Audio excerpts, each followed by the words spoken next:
बिस्मिल्लाहिर्रहमानिर्रहीम। इन्नल्लाह अला कुल्लि शैइन क़दीर। मेरे अज़ीज़ हमवतनों, अस्सलामु अलैकुम। मैं आपसे एक दफ़ा फिर मुखातिब हूँ। कुछ मजबूरियों की वजह से मैं आपसे मुखातिब ना हो सका, जिसका मुझे अफसोस है। आज हम बात करते हैं अपने मुल्क के हालात पर। 70 साल से हम लोग इसी तरह ज़िंदगी गुजार रहे हैं, ये सोच कर कि शायद हुकूमतें हम बनाते हैं। नहीं, ऐसा कुछ नहीं है। यहाँ पब्लिक नहीं बनाती, यहाँ पे हुकूमतें कोई और ही लोग बनाते हैं। 5000 लोग जो इस मुल्क पे हुकूमत करते हैं 22 करोड़ अवाम पर, उन्हीं के फ़ैसले होते हैं, उन्हीं की ताकतें होती हैं, सब कुछ यही लोग करते हैं। अब आप मुझे बताएं, मैं तमाम लोगों से पूछता हूँ, नवाज़ शरीफ, जरदारी, पीपल्स पार्टी या नून लीग या पीटीआई, इन लोगों को जब भी उतारा गया, ये कहा गया ये लोग करप्शन में। ठीक है भाई, पब्लिक ने मान लिया भुट्टो साहब करप्ट थे, पब्लिक ने मान लिया नवाज़ शरीफ करप्ट था, पब्लिक ने मान लिया बेनज़ीर करप्ट थी। लेकिन आप ये देखें, फिर वही लोग आते हैं। माशाल्लाह हमारे मुल्क में जो लगे, इसी नाम पर लगे कि ये करप्शन करते हैं, इसलिए माशाल्लाह लगाना पड़ा है। लेकिन वाह, अबे क्या हम इतने बेवकूफ़ हैं कि ये लोग करप्शन के इल्ज़ाम जिन पे लगाते हैं, जिनको बोलते हैं मुल्क का बेड़ा गर्क कर रहे हैं, वो फिर दोबारा घूम के वही लोग आते हैं यहाँ पे, बार बार वही लोग आ रहे हैं। एक सवाल है मेरा, अरशद शरीफ ने 10 पूछे थे, मेरा एक ही सवाल है, अगर ये करप्ट हैं, आपने इनको हटा दिया, यस बहुत अच्छा काम किया, तो फिर दोबारा क्यों लाए? अगर ये करप्ट नहीं है तो आपने इनको करप्शन के नाम पर हटाया क्यों? ये क्या मजाक है? पूरे मुल्क के साथ मजाक हो रहा है, खेल खेला जा रहा है। भाई अगर ये करप्ट थे, चलो मान लिया, मिठाइयाँ भी तकसीम की पब्लिक ने कई दफ़ा, मार्शल भी लगे, ये करप्ट थे भाई, ठीक है, हट गए। लेकिन अगर ये करप्ट थे, आपने हटा दिया, लेकिन फिर आप इनको दोबारा लेके आ रहे हैं, इसका मतलब है क्या है? इसका मतलब कौन है इस तमाम चीज़ मामलात में ज़िम्मेदार कौन है? अगर एक करप्ट है तो ठीक है, हटा दिया। अगर वो करप्ट नहीं है तो आपने उसको क्यों हटाया? करप्ट था तो फिर आप दोबारा क्यों लेके आए उसको? बहुत बड़ा सवाल है, 22 करोड़ अवाम के आगे ये सवाल है। आज 22 नहीं तो 18 करोड़ अवाम तो रोडों पर है, सब समझ रही है वो। लेकिन क्या किसी के कान पे जूं रेंगती है? बिल्कुल नहीं रेंगती। कोई किसी को मतलब नहीं है अवाम क्या चाहती है, क्या नहीं चाहती है।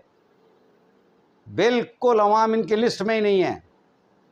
भूख से बच्चे मर रहे हैं सैलाब ज़दगान, लेकिन हमारे लीडरान, हमारे जो हुकूमत है, वो नारे मारती फिर रही है केसों पे और नाअहलियों पे, और इधर उधर भीख मांगती फिर रही है। अब तक क्या दिया? भूख से 2 साल की बच्ची मर गई यहाँ सिंध के अंदर, भूख से। लेकिन किसी को परवाह नहीं है। इस टाइम 2.5 से 3 करोड़ लोग दर बदर हो रहे हैं सैलाब की वजह से। क्या आपने कभी देखा किसी लीडर के ऊपर कि इनका उसके चेहरे पे कोई सोज हो अफसोस का? नवाज़ शरीफ, मुराद अली शाह साहब को देखो, के लगाते घूमते हैं भाई। नवाज़ शरीफ साहब हंस रहे, बोल रहे हैं, भागे फिर रहे हैं, सब, किसी को कोई दुख नहीं है। अगर तकरीर भी करते हैं हमारे मरीम नवाज साहिबा, तो वो तंज सैलाब ज़दगान का, उसमें कहीं कोई जिक्र नहीं, इस अवाम का कहीं कोई जिक्र नहीं। भाई ये कीड़े मकोड़े समझते हैं, बार बार समझा रहा हूँ आपको, ये हमको कीड़े मकोड़े समझते हैं, मुल्कों कीड़े मकोड़े समझते हैं। हम पे हुकूमत करते हैं, हमारे नाम पे कर्जे लेते हैं, हम पे महंगाई करते हैं, उन कर्ज़ों को उतारने के लिए।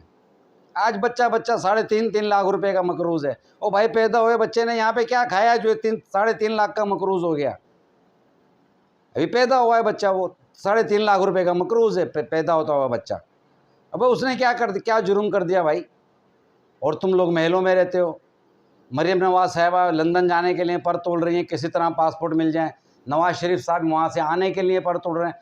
पाकिस्तान की आला तरीन अदालतें जिनको सज़ाएँ देती हैं, आला तरीन अदालतें जिन पे फ़र्द जुर्म आयद करती हैं, वो लोग कुछ ही अरसे के बाद जो है वो इंतखाब लड़के इस मुल्क के वज़ीर आज़म, वज़ीर दाखिला, ये सब कुछ बन रहे होते हैं।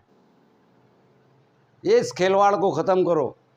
ये कौम इतनी बेवकूफ़ नहीं है ना, हम लोग इतने बेवकूफ़ हैं भाई, सब समझ रहे हैं, सब हर कोई सब कुछ समझ रहा है।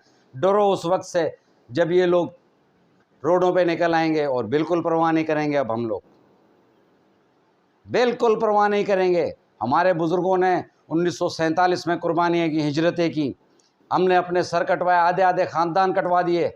किसी ख़ानदान का तो सिर्फ़ एक फ़र्द यहाँ तक पहुँचा, सिर्फ़ इसलिए कि हम अपने मुल्क में आज़ादी से अपने तरीके से जिएंगे। लेकिन आज आप देखें क्या हालत है। हमारे आज़ादी है? अरे भाई, हमको तो जो है, हमारे साफ़ियों को आज़ादी नहीं है बोलने की, जो दुनिया भर में सब लोगों को है। यहाँ पे जो फैसिलिटीज़ हैं बड़े बड़े अफसरों को हैं, दुनिया में कहीं भी नहीं है, अमीर मुल्कों में नहीं है। यहाँ पर जो कुछ ना फैसिलिटीज़ हैं यहाँ पे जजों को हैं, किसी अमीर मुल्क में नहीं है ये फैसिलिटीज़। मोटरसाइकिलों पे, छोटी मोटी गाड़ियों में अगले आते हैं इस चीज़ को निभाने के लिए। वाह, मेरा मुल्क गरीब मर रहा है। यहाँ पर जो है बड़े बड़े ऑफिसर्स, बड़े बड़े लोग करोड़ों रुपए की गाड़ियों में घूम रहे हैं। बस क्या बताऊँ आप, कहाँ हम लोग जा रहे हैं कुछ पता नहीं है। लेकिन हम लोग उन्हीं के औलादे हैं जिन्होंने पाकिस्तान बनने में बेपनाह कुर्बानियाँ दी। हर अव्वल दस्ता थे हमारे वालिदैन और उनके वालिदैन। आज हम हर अव्वल दस्ता होंगे इंशाअल्लाह। लिहाजा मेरी कौम से इल्तजा है, और तमाम सुनने वालों से जो मुझे सुन सकते हैं, जहाँ तक मेरी आवाज़ पहुँच सके, कि भाई ये मुल्क हमारा है, इनका नहीं है। अगर ये अपना मुल्क समझते तो अपना पैसा मुल्क से बाहर ना रखते, यहाँ पर अदालतों का सामना करते। अगर ये सही होते खुश दिली से, ये लोग अदालतों से भागते नहीं, अपने ऊपर फ़र्द जुर्म आयद करने से भागते नहीं। अगर एक शख्स सही है, उसको पता है मैंने ये सब कुछ नहीं किया, उसे भागने की कोई ज़रूरत नहीं है। वो सामना करता है केसों का कि मेरे पे गलत इल्ज़ाम है ये। यहाँ पर तो अगर किसी के ऊपर आप केस करने का बोल दो तो उस पर तो नहीं अदालत लग जाती है। कोई अगर इंसाफ के लिए आवाज़ लगाए अदालत को तो इन्हें अदालत में आ जाता है वो बेचारा, और पूरी कोशिश होती है कि किसी तरह से इसको हटा दिया जाए मंजर से। लेकिन क्या है, ये सब क्या हो रहा है? क्या हम लोग इतने ख़त्म हो चुके हैं? नहीं। काशिफ अब्बासी के एक शो में मेहर बुखारी ने से पूछा गया, क्या ये कौम इनकलाब ला सकती है? मेहर बुखारी ने कहा नहीं नहीं, इनके डीएनए में इनकलाब नहीं है। मेहर बुखारी साहिबा, मैं आपको बताता हूँ इनकलाब कैसे होता है। कहो एक दफ़ा इमरान खान को कॉल दे दे, कहो एक दफ़ा कि वो पब्लिक को कॉल दे दे, या इस बात से पीछे हट जाए कि वो इनका लीडर है, हम खुद ले लेंगे अपना हक। आप ये नहीं कह सकती कि ये कौम इनकलाब नहीं ला सकती। यही वो कौम है जो इनकलाब ला के पाकिस्तान बनाया, अपने पूरे पूरे ख़ानदान कटवाए, अपने सर कटवाए, अपनी माँओं बहनों की इज्जतें लुटवाई, बच्चे कटवाए, पैदल चल के पहुँचे यहाँ पे। वहाँ से ट्रेनें भर के चली, यहाँ पर ट्रेन में 2-4 आदमी उतरे बस, बाकी सब लाशें निकली। हम वही लोग हैं, मत भूलो, मत भूलो, हम वही लोग हैं। अपने खुदा के लिए, अल्लाह रसूल से डरो। कितना जियोगे, कहाँ तक करोगे? आखिर मरना है। आखिर बड़े बड़े फिरौन चले गए। एक बात मेरी, एक छोटी सी बात है, आपने देखा होगा फिरौन मर गए, यजीद मर गया, आज कौन उनको याद करता है? बड़े बड़े शैतान, बड़े बड़े ऐसे ऐसे नामवर लोग, हिटलर, वो टॉप के लोग सब मर गए, लेकिन आज उनको किस नाम से याद किया जाता है? बेहद बुरे नाम से। लेकिन आज उन्हें कोई पूछता भी नहीं है। कब्रें भी उनकी उजाड़ पड़ी हुई हैं। लेकिन आप अल्लाह के इन वलियों की तरफ देखें जिनकी कब्रें यहाँ पे बनी हुई हैं हमारे पाकिस्तान में, दुनिया भर में कहीं पर भी। इन्होंने तो गुदड़ियों में ज़िंदगी गुजारी, नया सादा ज़िंदगी, बहुत सादा ज़िंदगी, आवाम के अंदर रहे। आज आप उनकी कब्रों पे जाओ, उनको फोत हुए 700, 800 साल हो गए, लेकिन लोग उनको नहीं भूले। आज भी उनके मज़ारों पे जाके लोग बैठ के कुरान पढ़ते हैं, उनको बख्शते हैं। लेकिन तुम सोचो भाई यहाँ पर तुम मर जाओगे, तुम्हारे बाद तुम्हारा बेटा तुम्हें याद कर लेगा, तुम्हारा पोता जिसने तुम्हें देखा होगा वो शायद याद कर ले। उसके बाद आने वाली नस्ल तुम्हें नहीं जानती हमारा परदादा कौन था, कैसा था। कोई तुम्हें पढ़ के बख्शने वाला नहीं। तुम्हारे अमाल ही तुम्हारे रास्ते का सबब बनेंगे, वही रास्ता तुम्हारे अमाल ही क्लियर करेंगे। इन वली अल्लाहों के अमाल ऐसे थे कि अल्लाह ने इनको तमाम क़यामत तक के लिए अमर कर दिया। जो लोग उन्हें जानते भी नहीं है, शायद उनके बाप को भी ना जानते हो, उनके दादा परदादा को भी ना जानते हो, उनके औलादों को भी ना जानते हो, लेकिन वहाँ जाके वो जो है फातिहा भी पढ़ते हैं, दुरूद भी भेजते हैं, वहाँ जाके बैठ के कुरान भी पढ़ते हैं, उनको बख्शे जाते हैं वो कुरान, उनके उर्स भी मनाए जाते हैं।